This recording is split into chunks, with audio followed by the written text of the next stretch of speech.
আসসালামু আলাইকুম। কেমন আছেন আপনারা সবাই? আশা করি অনেক অনেক ভালো আছেন। মাইক্রোসফট এক্সেলের নতুন আরেকটি টিউটোরিয়ালে আপনাদের প্রত্যেককে জানাই স্বাগতম। বন্ধুরা, মাইক্রোসফট এক্সেলের আজকের টিউটোরিয়ালে আমরা র্যাঙ্ক ফর্মুলার কাজটি দেখব। তা র্যাঙ্ক ফর্মুলা আসলে আমরা কোন কাজে ব্যবহার করব, কোন কাজের জন্য আপনার উপকারে আসবে এই ফর্মুলাটি, আমি যে প্রজেক্টটি এখন করব এই প্রজেক্টটি করার পরে আপনি প্রজেক্টটি যদি মনোযোগ সহকারে দেখেন তাহলে আপনি বুঝতে পারবেন, আপনি নিজেই জানতে পারবেন র্যাঙ্ক ফর্মুলা আপনার কোন কাজে লাগবে। তো বন্ধুরা, বেশি কথা না বাড়িয়ে আমরা আমাদের মূল টিউটোরিয়ালটি শুরু করব। তা মূল টিউটোরিয়াল শুরু করার আগে আপনি যদি আমার চ্যানেলে নতুন হয়ে থাকেন please hit the subscribe button. আর যদি এই ভিডিওটি আপনার ভালো লেগে থাকে প্লিজ লাইক এবং কমেন্টস করে আপনার মতামতটি জানাতে কিন্তু ভুলবেন না। বন্ধুরা, আমি আপনাদের দেখানোর জন্য এখানে ছোট্ট একটি প্রজেক্ট আমি করে রেখেছি এবং এখানে কিছু ডেটা ইনপুট করা আছে। তা এখানে হেডারে দেখতে পাচ্ছেন যে আপনার staff ID, name of staff, তারপর অ্যাচিভমেন্ট পার্সেন্টেজ ওয়াইজ এবং র্যাঙ্ক ফর্মুলা এখানে বের করব।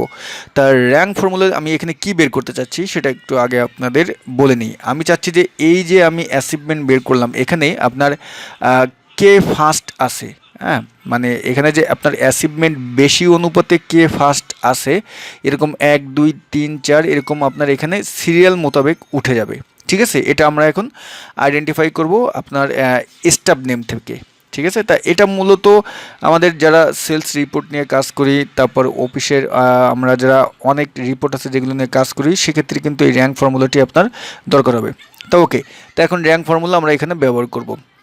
তা আমরা যে কোনো ফর্মুলাকে কল করার আগে কী করি, ইকুয়াল টু সাইনকে আমরা কল করি। ইকুয়াল টু সাইনকে কল করে দেন বন্ধুরা আমরা RANK র্যাঙ্ক লিখে আমরা দেখেন র্যাঙ্ক ফর্মুলার নিচে আমাদের সাজেস্ট করতেছে। এখানে দেখেন এই যে এটাকে ডাবল ক্লিক করে নিয়ে আসবো।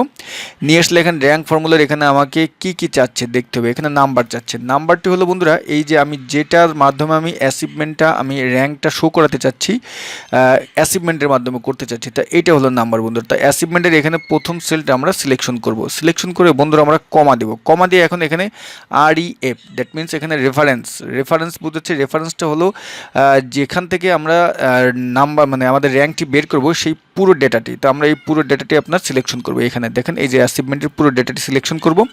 সিলেকশন করে এখন বন্ধুরা আমরা কমা দিব। কমা দিয়ে এখন এই যে অর্ডার আছে, অর্ডারে এখানে দেখেন আপনার বন্ধুরা ডিসেন্ডিং অ্যান্ড অ্যাসেন্ডিং আপনার এই যে দুটি উঠছে, একটা 0 আর একটি 1। তা ডিসেন্ডিং মানে হলো বন্ধুরা এই যে আপনারা আমরা যে র্যাঙ্ক ফর্মুলা বের করব, এখানে যে আমাদের অ্যাচিভমেন্ট যে পার্সেন্টেজ অনুপাতে আছে, তা এই পার্সেন্টেজ আপনার বেশি থেকে, যেমন এখানে পার্সেন্টেজ সর্বোচ্চ আছে 90 এবং সর্বনিম্ন আছে 50। তা 90 থেকে আপনার একটা নিচ পর্যন্ত যেটা আসবে, অর্থাৎ 90 থেকে শুরু হবে 1 এবং 50 যে আছে নিচে ওটা হবে লাস্ট। তা এটা হলো 0 ডিসেন্ডিংয়ের কাজ। আর 1-এর কাজ হলো, অ্যাসেন্ডিংয়ের কাজ হলো যে উপর থেকে মানে নিচ থেকে আপনার র্যাঙ্ক করবে। যেমন 50-এ আপনার 1 শুরু হবে এবং 90-তে যে আপনার লোয়েস্ট র্যাঙ্ক হবে এরকম। তা আমরা চাচ্ছি যে অ্যাচিভমেন্ট যেহেতু আমাদের রিপোর্টে আপনার অ্যাচিভমেন্ট যে বেশি হবে সে হবে 1 নম্বর র্যাঙ্ক। তা আমরা এখানে 0 যেহেতু আপনার ওই সিস্টেম, তা আমরা এখানে ডিসেন্ডিংয়ে কল করবো। তা ডিসেন্ডিংয়ে আমরা কল করলাম, 0 দিলাম, দিয়ে আমরা এখন বন্ধুরা ব্র্যাকেট দিয়ে আমরা ইন্টার প্রেস করবো। ওকে, তা ইন্টার প্রেস করে এখন বন্ধুরা আমরা এই যে আমার এই সেলে যেহেতু ফর্মুলাটি আছে, আমরা নিচ পর্যন্ত ফর্মুলাটিকে আমরা ড্র্যাগ করে আমরা নিচ পর্যন্ত ফর্মুলাকে আমরা নিয়ে আসলাম। কিন্তু বন্ধুরা আপনারা একটা জিনিস লক্ষ্য করেন, আমি যখন ড্র্যাগ করে ফর্মুলাটা নিচ পর্যন্ত নিয়ে আসলাম তখন হলো কি এখানে কিন্তু উল্টোপাল্টা হচ্ছে। যেমন 71% যার তার হলো 14 মানে র্যাঙ্ক নম্বর 14, কিন্তু আপনার এখানে যদি লক্ষ্য করেন যে 62% যে তার কিন্তু র্যাঙ্ক নম্বর 1 আছে। তারপর এখানে কিন্তু মনে হচ্ছে কি তাহলে ফর্মুলায় অবশ্যই একটু ভুল আছে। ফর্মুলায় কোনো ভুল নাই বন্ধুরা, ভুলটা কোথায় আমি আপনাদের দেখাচ্ছি। আমি যদি এই প্রথম সেলে আমি যদি এখানে ডাবল ক্লিক করি, ডাবল ক্লিক করলে আপনারা এখানে দেখেন বন্ধুরা কি আছে এখানে। এখানে আমার কিন্তু D3 D21 মানে আমাকে কিন্তু এই সেলটা ও সিলেকশন করেছে। কিন্তু এখন যদি আমি নিচের ফর্মুলায় আমি যাই, নিচে যদি আমি যাই দেখেন নিচের সেলে যদি যাই, নিচের সেলে যদি আমি ডাবল ক্লিক করি দেখেন এখানে কি আছে D4 D22। কি হলো মানে উপর থেকে আমার ফর্মুলাটি কিন্তু ও আপনার সিলেকশন করতেছে কিন্তু, বাট নিচে যে লক্ষ্য করেন এই যে D22 মানে এই নিচে পর্যন্ত ও আমাকে সিলেকশন করে নিয়েছে ফর্মুলাটি, কিন্তু নিচে তো আমার কোনো ডেটা নাই, তাই না? তাই এখন আমরা যে কাজটি করব বন্ধুরা, আমাদের এই সমস্যাটা দূর করার জন্য আমাদের প্রথমে আমরা যখন ফর্মুলাটি কল করব তখন এই যে D3 D21 এইখানে এই যে আপনার সেল আছে, এই যে আপনার যে সেল নাম্বারটি এটাকে আমরা এই যে পুরোটা এরকম সিলেকশন করে আমরা কিবোর্ড থেকে উপরে যে F4 বাটন আছে F4 বাটনটি প্রেস করে এটাকে আমরা লক করে দেবো। দেন বন্ধুরা আমরা এন্টার প্রেস করব।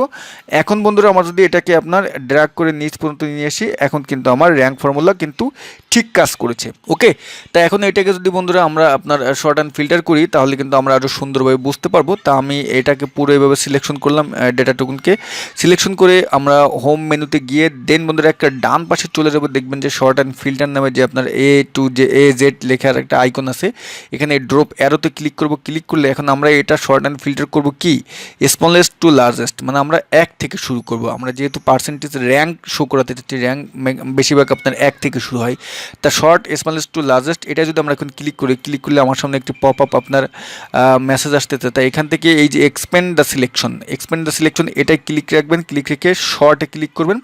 দেখেন এখন কিন্তু আমার 1 থেকে শুরু হয়েছে এবং আমার অটোমেটিক কিন্তু আপনার এখানে যে নাম তারপর পার্সেন্টেজ সেটাও কিন্তু আপনার উপরে আমার শুরু হয়ে গেছে। তা 98% যে করেছে সে হলো র্যাঙ্ক নম্বর 1, মানে জান্নাতুল ফেরদাউস 98% র্যাঙ্ক 1, তানিশা 96% র্যাঙ্ক 2 এবং লাস্টে দেখেন আপনার এখানে লেখা আছে তার্শিক 50%, এটা হলো র্যাঙ্ক 19। তা র্যাঙ্ক ফর্মুলাটি আসলে এভাবে আপনি ইউজ করতে পারবেন এবং র্যাঙ্ক ফর্মুলার মজাটিও কিন্তু আপনি এভাবে লুফে নিতে পারবেন। তো বন্ধুরা এই ভিডিওটি দেখার পরে আমি আশা রাখতেছি যে র্যাঙ্ক ফর্মুলাটি আপনি কোন কাজে ব্যবহার করবেন সেটা মোটামুটি ইতিমধ্যেই আপনি বুঝে নিয়েছেন। তা যদি এই টিউটোরিয়ালটি আপনার ভালো লেগে থাকে প্লিজ এখনই একটা লাইক দিবেন এবং কমেন্টস করে আপনার মতামতটি জানাবেন। তা ভিডিও এখানেই শেষ করতেছি, সবাই ভালো থাকবেন, আল্লাহ হাফেজ।